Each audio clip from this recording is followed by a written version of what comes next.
happy Tuesday morning, July 27, 2021. I'm Riley King, and welcome to this Tuesday morning edition of The Morning Show with Riley King. I'm Riley King, and it is time to rise and shine and get this Tuesday off to a good start. So sit back, relax, grab that good cup of coffee, and enjoy this Tuesday morning edition of The Morning Show with Riley King, where we have a little bit of everything for you in this program. So let's get started right now.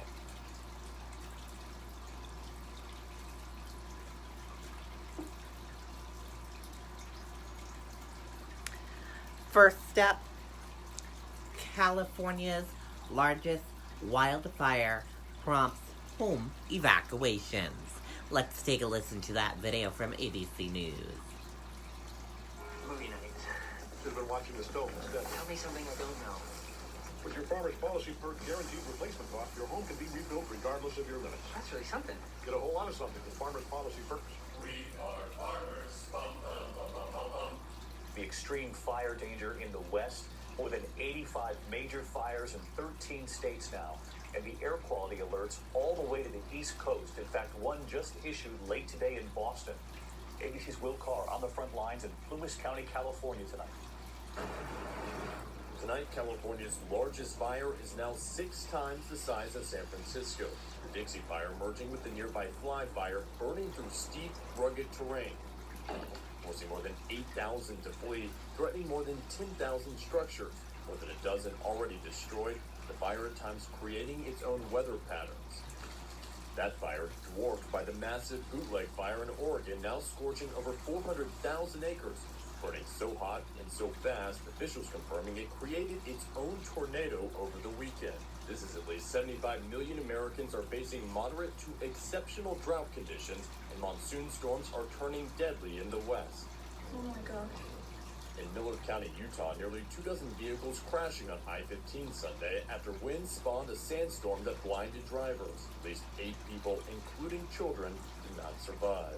And some 100 miles north of Phoenix, authorities searching for a missing 16-year-old girl swept away in a flooded wash Saturday. More than 3 inches of rain falling in a short amount of time in the area. I want to stress again to the public how dangerous these water crossings can be, even when it looks shallow. A simple decision to cross the road with this running water can quickly turn tragic. David, tonight the Dixie Fire is being fueled by bone-dry brush. We're expecting temperatures to jump here this week, and there's dry lightning in the forecast. The smoke from this fire has smothered this region, and it's impacted air quality across the country as far as New England tonight. David. Will Carr with us. Will, thank you again. Hi everyone, George Stephanopoulos here. Thanks for...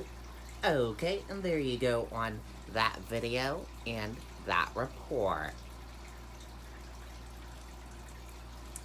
Investigation of January 6th Capitol assault set to begin. Let's take a listen to that video from ABC News. We turn next tonight here to the high-stakes January 6th committee holding its first hearing tomorrow on what led to the attack on the Capitol and what we've learned tonight about what the American people will hear tomorrow morning. Rachel Scott on the Hill tonight. Tonight, the House Select Committee preparing to launch a full investigation into the Capitol riot.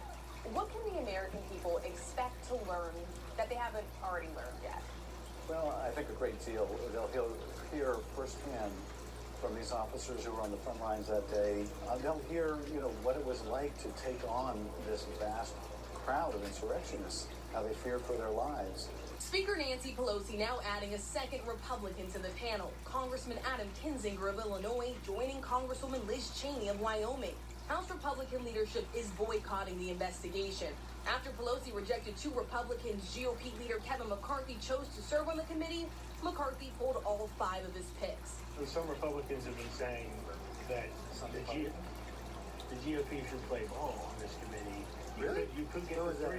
Who was that, Adam and Liz? Well, Aren't they kind of like Pelosi Republicans? Cheney brushing off the insult. I think that's very serious business here. We have important work to do, and I think that's pretty childish. Kinzinger pointing out Republicans blocked an independent investigation in the mold of the 9/11 Commission. with each party picking 5 members. We had an opportunity for a 5-5 commission that didn't even include members of Congress. Then, at every junction, it kept getting blocked, despite that we negotiated the 5-5. And so it's become obvious that there are some that just simply don't want answers, and that to me is unacceptable. In the meantime, looking ahead to tomorrow morning, Rachel, you spoke with one of the Capitol Hill police officers who will testify. David, I spoke to Officer Michael Finot. He was dragged down the Capitol steps, beaten and tased on January 6th. He told me that he just wants the truth to come out, and he plans to testify tomorrow in uniform. David? All right, Rachel, you'll be right there with me tomorrow. We will be carrying the hearing live with our political team first thing in the morning, 9:30 a.m., right here on ABC. Rachel, thank you. Hi, everyone. George Stephanopoulos. Okay, and there you go on that video and that report. France approves new law requiring proof of vaccinations. Let's take a listen to that video from ABC News. You say I got a crack in my windshield. Lisa, maybe less heartbroken. Geico lets you file a claim any way you want. Are you crying? No, there's pollen. Geico. The frustration with those who are unvaccinated on full display, the clashes and protests in France.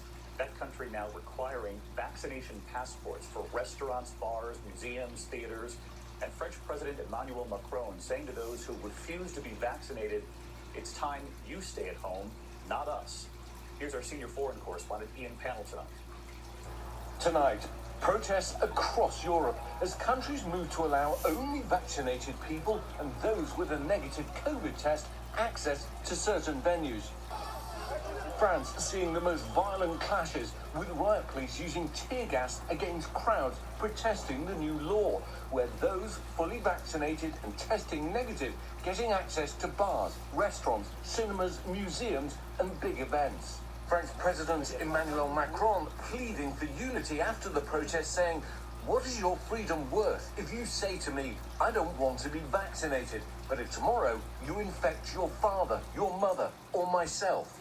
In Britain, clubs are only just reopening, but now Prime Minister Johnson saying by fall, all customers will need proof they're fully vaccinated, and the same at sports stadiums. Over 4 million people have rushed to get the vaccine in France since President Macron made that announcement just 15 days ago. And here in Britain, the authorities are hoping the same thing will happen. David? Ian Panel with the picture from Europe tonight. Ian, thank you. Hi, everyone. George Stephanopoulos. Okay, and there you go on that video and that report. And we are going to switch gears now. And let's go into weather. And here's a check of the weather across the United States for all of you for this Tuesday. As you can see a high and low pressure system moving its way across New Hampshire and the East Coast, and you see some in the green. This green here is rain/thunderstorms. All this whole green band, rain and thunderstorms, as you can see. The yellow is severe thunderstorms possible, and the red is some heavy rain/flash flooding possible. But, this section here, you have rain/thunderstorms with severe thunderstorms here and here, and then here, heavy rain and flash flooding possible with rain/thunderstorms in this whole section here, and this whole section here, rain/thunderstorms and rain/thunderstorms. Otherwise, here is all dry, and down here is dry as well. And that is a look at the weather across the United States for this Tuesday. Happy Tuesday, everyone. And we are going to switch gears now.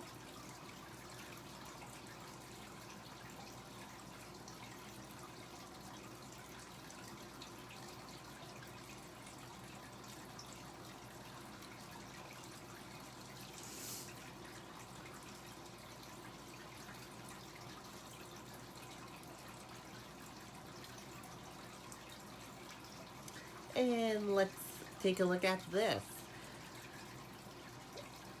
Lever Burton talks about guest hosting Jeopardy. Let's take a look at that. Right now, he is hosting Jeopardy all this week. It's been here since December. You left him that mug of Dunkin' with his cookies that night. Now, with this week's Jeopardy guest host, Emmy, Grammy, and Peabody Award winner, LeVar Burton. Over 250,000 people signed an online petition to get the Reading Rainbow host in the running for the role. And he is joining us now live. There he is. Good morning. Good morning. You know, George and I, we were just the warm-up act, okay? It's all about you, baby. So how did you approach being a guest host? You know, Robin, the crazy thing, and you were fantastic, by the way. George, you too. I really enjoyed your stints as guest host. For me, you know, my standard of excellence is so intense that my initial approach was to try and be as good as Alex was. Of course, I realized right away that that was an impossibility. The man had 37 years to perfect his mastery. And I came back after shooting the first show. My wife, Steph, is also my makeup artist, so she was able to be there during COVID protocols, and I came back after taping the first episode, and I said, so how did I do? She said, it wasn't you. So, you know, thank God for marrying a woman who will tell you the truth, what you need to know, when you need to know. I was just thinking I was glad my wife wasn't on set.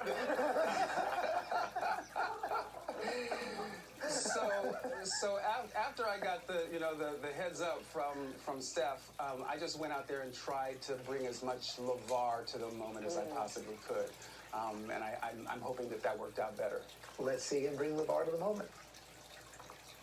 I'm proud to be here to honor Alex's legacy, and I'm going to do my best to ensure that these talented Jeopardy contestants enjoy their moment here as well. Welcome, Matt, Patrick, and Kathleen. Are you ready? Yeah. Let's play Jeopardy. And LeVar, a lot of people are hoping this guest appearance leads to something more permanent. Are you surprised by the support that the fans have shown for you? Stray, I am the beneficiary of amazing grace. You know, I've been asked over the past couple of weeks, you know, what is this about? And I think it has something to do with the fact that, you know, this generation of adults who grew up on Reading Rainbow feel like I have made an investment in them, and they are returning the favor. You are so worthy. You are so incredibly worthy of all the praise and all that is coming your way. And you still have those same bright eyes. You know, that's LeVar Burton that's right here with us. You have wanted to do this, Jeopardy, and you even weren't you a celebrity? I was. Jeopardy? What's your favorite moment? My favorite moment was getting the correct response to Final Jeopardy. Charles de Gaulle. There it is. I will never forget Charles de Gaulle. First president of the Fifth Republic. That's right. I hope you bet a bundle so that the Samaya Foundation will get a lot of money. You risk $2,000, that takes you up to $14,500. Wow. Your charities will receive. Not bad. Not shabby. LeVar, it seems like all your roles over the years have focused on storytelling and education. Do you see hosting Jeopardy as part of that? I do, George. This is what I've been doing my entire career. For 45 years, I've tried to use the medium of television to do more than simply entertain. I know that we have the opportunity, when we do it with consciousness, to inform, to enlighten, to educate, to even uplift ourselves with the stories that we tell one another. And I see Jeopardy as absolutely in the sweet spot of that Venn diagram. And word on the street, you're going to do a master class as well? I have, following again in your footsteps, Robin. My masterclass on the power of storytelling is out now. I'm so thrilled to be included among this list of luminaries who are, you know, literally experts in their field. Storytelling is what I know. Storytelling is what I feel like I was born to do. It's the one thing that I feel like I have any, mastery at. Well, thank you for sharing your talents with all of us and for being with us here on GMA The three of us, we're going to be watching. We're going to be watching. Okay? Because you can catch LeVar Burton hosting Jeopardy all week long, starting tonight, and you can check your local listings for showtime. Well, hey there, GMA fans. Robin. Okay, there you go. Very cool indeed. LeVar from Reading Rainbow is hosting Jeopardy. Cool, cool, cool. And we are going to switch gears now. Let's go into some entertainment news.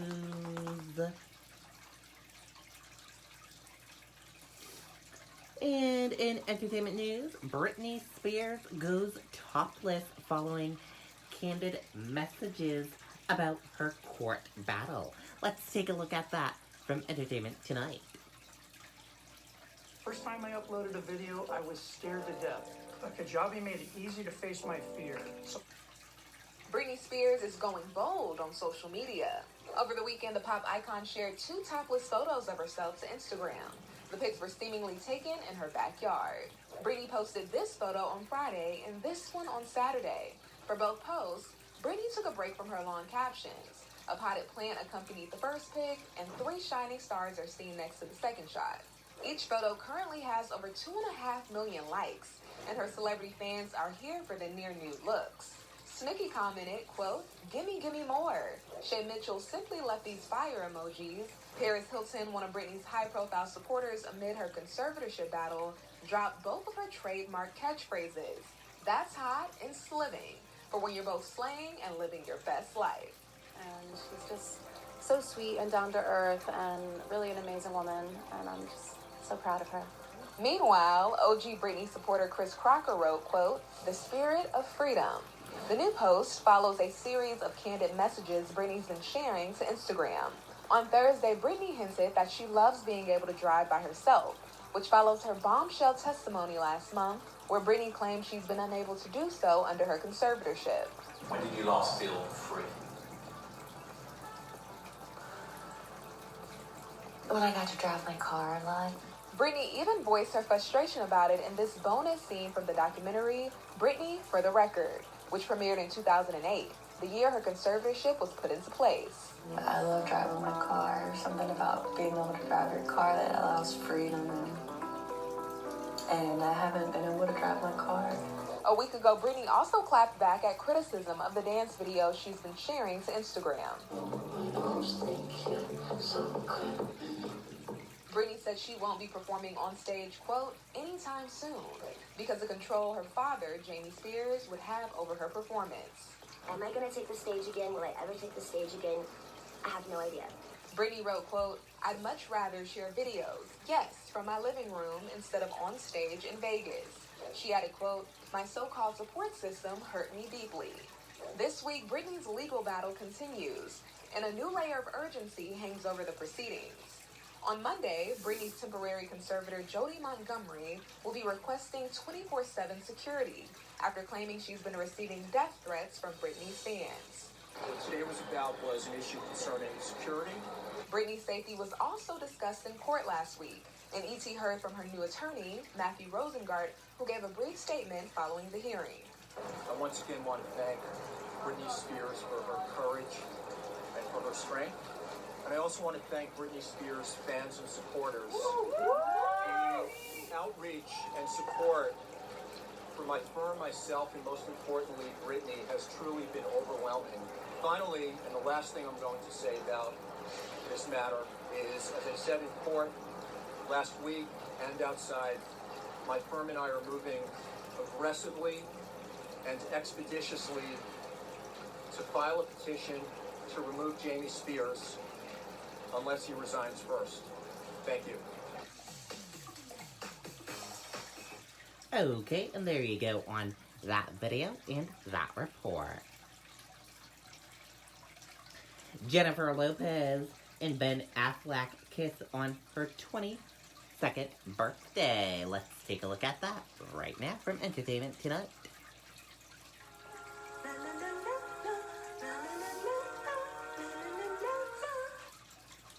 The wait is over. Jennifer Lopez and Ben Affleck are Instagram official. On Saturday, the rekindled romance was confirmed with this PDA-packed pic. I need to control that. I don't know how that happened. To celebrate her birthday, Lopez shared this group of swimsuit shots from a yacht in Saint-Tropez. And if you kept on swiping, waiting at the end was the passionate kiss with her man. 52. Lopez captioned the pics, quote, 52 and what it do. While they've been frequently spotted together, this marks the first time the couple has posted about each other on their social media. I want to give it away, but it has a very good ending. The pic comes just days after they were seen celebrating another B-Day. This time, it was Lopez's close friend, Leah Remini. It was one of those instant chemistry things, right? Where you just feel like, I love this person. In the black and white photo Remini shares to Instagram, Affleck is seen wrapping his arm around the two besties. And it's been almost a week since Hoda Kotb made a play for some Bennifer details. But, truth be told, I had to ask Jennifer about Bennifer. During her appearance on the Today Show, Lopez shied away from any discussion about the relationship. Are we happier? The song is out. Wait, it's me you're talking to, you know that? I know, you can call me. You have my number. Meanwhile, Ben and Jen have been spotted house hunting in Los Angeles, confirming some new details about that rapidly advancing romance. A source told ET that Lopez and Affleck's friends, quote, wouldn't be surprised if they moved in together, and ultimately ended up together. The source added, quote, they're spending all of their free time together and making each other a priority. J-Lo falls hard and has certainly done the same with Ben again this time around. I think we had chemistry as actors from the first moment we started working. Affleck and Lopez began dating in 2002, quickly followed by the couple announcing their engagement. We're trying to get some. Can you see if we can get in the papers? I'm trying to get. Could I? But in 2003, the wedding was called off just days before their planned ceremony in September. And they officially called off the engagement in January 2004, but remained on friendly terms following the split. It was my first kind of heartbreak. Lopez opened up about their breakup to ET in 2014. Yeah. I mean, I had like a puppy love heartbreak when I was like 12. You know what I mean? But no, I don't really count that one. It was my first like adult heartbreak. Was it because it was so public and we wanted to know every single thing about your relationship? Well, that didn't help. Sorry. That didn't help. But no, it was just one of those things. You know, I was an adult. We were about to get married. It didn't work out, and it was just a bad heartbreak.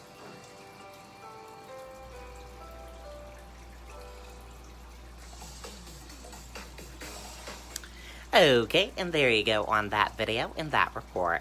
And that does it for this morning edition of The Morning Show with Riley King. Thank you for tuning in and watching, and have a wonderful rest of your Tuesday. See you back here later on today with more news coverage. Goodbye.